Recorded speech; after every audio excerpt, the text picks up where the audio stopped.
Now, I hope you will also allow me to reflect briefly on how I personally learned some of these lessons. At HAL Laboratory, we created the first game that would star Kirby, and we went out and preliminarily gathered purchase orders for only 26,000 copies. That wasn't very encouraging. So, we showed the build to Nintendo and Mr. Miyamoto. They suggested a few changes and offered to become the publishers. We at HAL agreed, but had to cancel all of those purchase orders.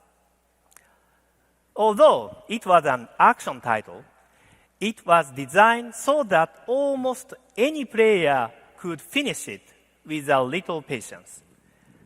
This went against the trend of more and more difficult challenges for players. But Mr. Miyamoto agreed. By itself, allowed us to reach many more potential consumers. We had other conversations concerning universal appeal. For example, the original name translated to English sounded like this: Tinkle Popo. Maybe not the best name. In addition, some people in the Western market say a pink, soft character floating in air would never be accepted. So, in the West, they changed Kirby's color on the box from pink to white. Maybe they thought I would not notice. I did. But in the end, all the arguments were settled in a good fashion. By constantly reconsidering the nature and mechanics of the game, Kirby did not sell just 26,000. The game has sold more than 5 million. So, those were lessons I learned. But one thing I don't want you to conclude is that all this is fine for Nintendo, but that somehow Nintendo is different.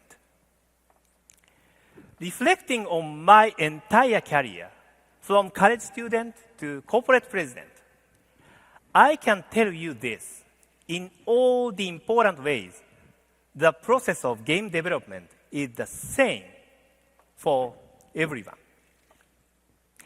At Nintendo, it's just as stressful, just as frustrating, and there never seems to be enough time, manpower, or solutions. If there's a way to make it easy, we haven't discovered it yet. So, let me return to the idea of must-have in terms of the future. Selfishly, of course, I hope people decide the next must-have is Nintendo 3DS. It had the chance to capture mass market attention in all three manners because of technology, and because of new gameplay, and because of the new ways players can socially interact.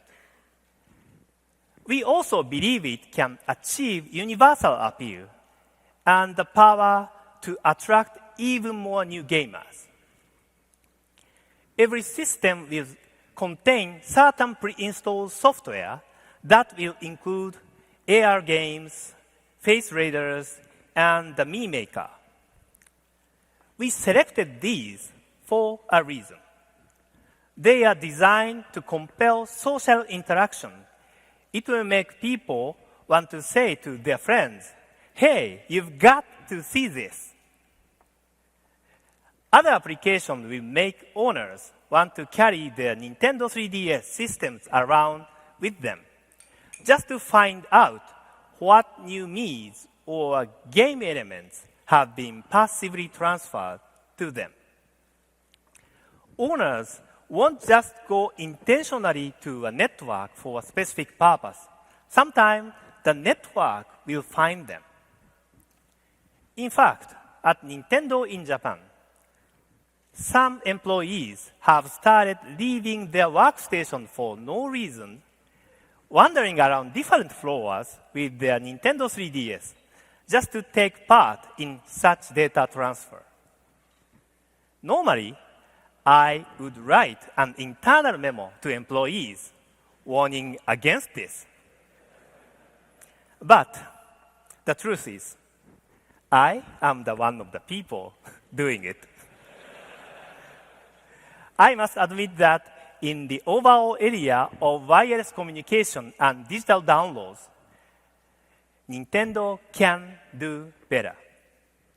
To date, our WiiWare and DSi services have not operated as well as they should. So, Nintendo 3DS incorporates specific improvements. In Japan and Europe, we have already identified some of these specific connectivity aspects. In order to update you on plans for America, please welcome the President of NOA, Reggie Fils-Aime.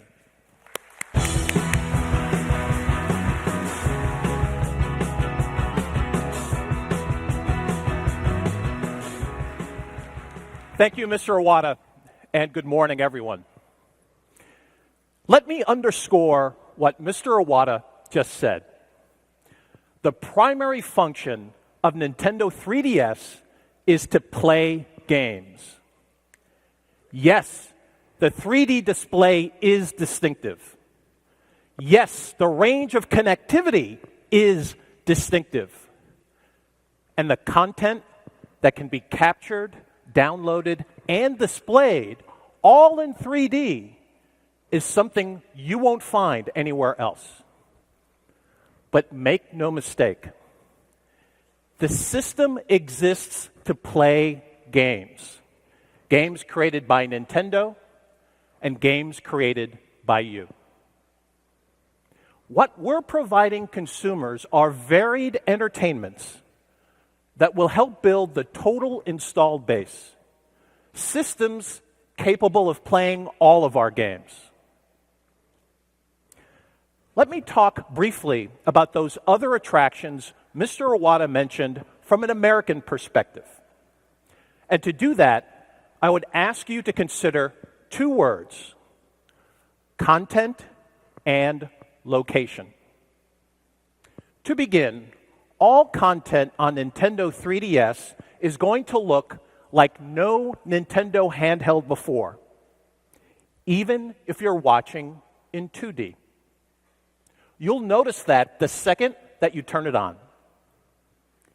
And this is particularly true with anything you're streaming from Netflix, a partnership that goes live this summer. And Netflix on Nintendo 3DS is notable in a couple other ways. Say you're away from home, starting to watch a movie on your Nintendo 3DS. You can simply stop viewing when you get home and then pick up where you left off using your Netflix-enabled Wii to feed your big flat panel TV. Of course, in the real world, sometimes other factors get in the way. Maybe when you walk into your family room, your little guy is already streaming SpongeBob. No problem. You can hand him the Nintendo 3DS, set up streaming for him there, while you casually confiscate the big TV. Certainly, Netflix delivers a huge menu of 2D programming. But 3D programming is also on the way. First, movie trailers from Hollywood in 3D. Before Green Lantern launches in mid-June, Nintendo 3DS owners will be watching trailers in 3D. You'll find other examples in our booth this week, and of course, there are many more to come. we're offering studios a distribution vehicle to a large and motivated user base to promote their upcoming releases in 3D without the need for glasses. And those owners will want to share those experiences with others. You can also look forward to our exclusive short-form video service. In effect, a wireless Nintendo channel available only on Nintendo 3DS. Content will include comedy, music videos, and other elements curated by Nintendo for your enjoyment. It's about discovery, but that doesn't necessarily need to mean endless searches by you. We'll do the primary content selection, pushing the most interesting and entertainment content to find you. The fact of the matter is that the world is still in the beginning stages of content creation in 3D. So at Nintendo, we're investing to help accelerate that process. From initial reactions, we know that people are extremely enthused about the 3D photo capability. But the astute among you also noticed in a recent Iwata Ask segment that Mr. Iwata hinted at the added capability to record video in 3D. The promise is great. It could mean a birthday party, a family vacation, or your night on the town with you as your own producer and director operating in 3D. Stay tuned for an update, but let's just say that we're enthused too. On the other side of the equation, there's a second concept, location. I think most of you are familiar with the multiplayer local area connections we employed with Nintendo DS. It was put to good use in Nintendogs and Dragon Quest IX. And in fact, those experiences informed development of the Street Pass mode for Nintendo 3DS. For those of you attending, I believe Mr. Kono can shed more light during his GDC lecture this afternoon. And as Capcom has explained, the new Super Street Fighter IV 3D takes local connectivity to new levels, offering fresh concepts to one of the classic game genres. We're also dramatically increasing remote connectivity with Spot Pass. From past experience, we know the immense potential combining Nintendo gaming and wireless broadband. In Japan, we experimented widely with location-based communications on Nintendo DS. During one initiative, 50% of owners connected via Wi-Fi for free downloadable elements. And at some of those same locations, of course, non-owners also sampled the game. And in those cases, retail sales of those same full games at nearby stores were as much as 6 times higher than those stores further away. Just like the automobile business, test drives drive business.